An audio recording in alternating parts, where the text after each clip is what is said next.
Hello guys, இப்போ நம்ம என்ன தெரியுமா பண்ண போகிறோம்? எப்படி வாலிபால் விளையாடுறதுன்னா கற்றுக்க போகிறோம்.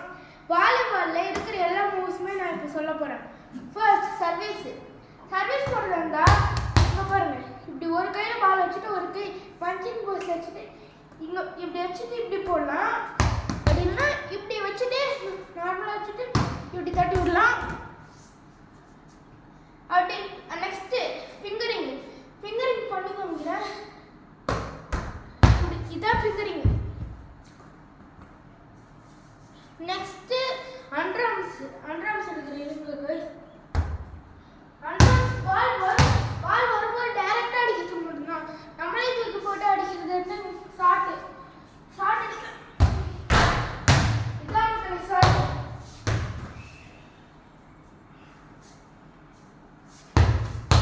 இவ்வளோ ஸ்டெப்ஸ் இருக்கு வாலிபாலில். எப்படி நம்ம வாலிபால் விளையாடுதுன்னு பார்க்க போகிறோம். ஃபர்ஸ்ட் வாலிபால் பேசிக்கு ஃபிங்கரிங் தான்.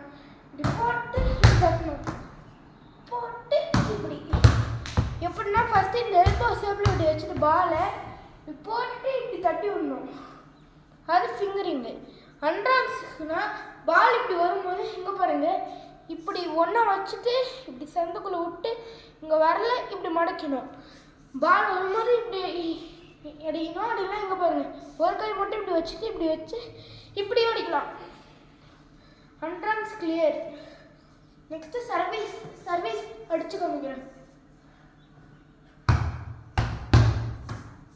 நான் வேகம் அடிச்சுன்னா லைட் இருக்கு பாருங்க. சர்வீஸ் நெக்ஸ்ட் இப்படி கூட போடணும். இப்படி போட்டால் கொஞ்சம் கோணையாக போகணும்.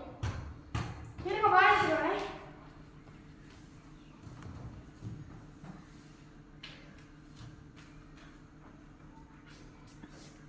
இப்போ நம்ம என்ன ஸ்டெப் அடிக்கிறதுன்னு பார்த்தோம். மெயின் ஷார்ட்டில் இருக்கிறது பவர்ஃபுல்லு.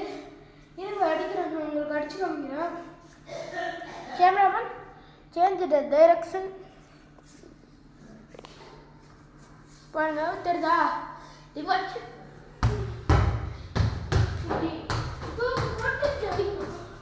வாலிபால் கற்றுக்கிறவங்களுக்கு எப்போவுமே ஷார்ட் வராது. போட்டு இப்படி எடுத்தீங்கன்னா இதான் ஷார்ட். தூக்கி போட்டு அடிக்கிறதுக்கு வரலன்னு சொன்னீங்கன்னா இப்படி கையில் வச்சுட்டு இப்படி கூட ஷார்ட் அடிக்கலாம். சப்புனி take the ball, go and take the ball, go.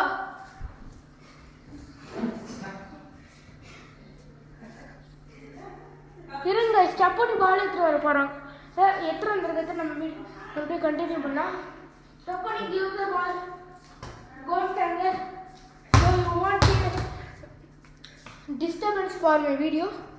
Okay guys, இவ்வளோ ஸ்டெப்பு கற்றுக்கிட்டோம். வாலிபாலில் இருக்கிற ரூல்ஸ்லாம் சொல்லிடுறேன்.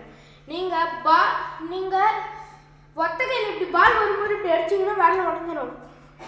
பால் இப்படி டேரெக்டாக வரும்போது ஃபிங்கரிங் பண்ணலாம். இப்படின்னா இப்படி அது நீங்கள் தட்ட தெரியாமல் தட்டிட்டிங்கன்னா அப்படி வரல உடஞ்சிடும். ஃபிங்கரிங் ஒழுங்காக போடணும்னா வரல தான் உடையும். அதுக்கடுத்து மெயின் பாஸ்கெட் பாலோட மெயின் ரூல்ஸ் என்னென்னா, பால் அடிக்கும் போது ஆஃப் கிரவுண்டாக இருந்துச்சுன்னா அந்த லைனை விட்டு போயிடுச்சுன்னா அவுட்டு. ஃபுல் கிரவுண்டாக இருந்துச்சுன்னா அப்படி ஒரு பிரச்சனையே இல்லை. வாலிபால் போடும்போது நெட்டை தாண்டி கண்டிப்பாக பால் போயிடணும். பாலை எடுக்கிறதுக்கு மட்டும்தான் அண்டர்ஆர்ம்ஸ் போடணும். இப்படி தூக்கி போட்டு அண்டர்ஆர்ம்ஸ் எடுத்தீங்கன்னா நெட்டை தாண்டி போகவே போகாது. ஓகேவா கைஸ்? பால் வாலிபால் பேசிக் விளையாடுங்க. அப்போ உங்களுக்கு ட்ரைனிங் அப்போ என்ன தெரியுமா பண்ணணும்? இப்படி 10 தடவை தட்டிடுங்க. தட்டினீங்கன்னா நீங்கள் வாலிபால் எலிஜிபிள். இப்படி 10 தடவை கையை மடக்கிட்டு தட்டணும். பாய் காய்ஸ், அடுத்த பார்ட் விரைவில் வரும். உங்களிடமிருந்து விடைபெறுகிறேன். நான் உங்கள் நருட்டோ P5Y1C.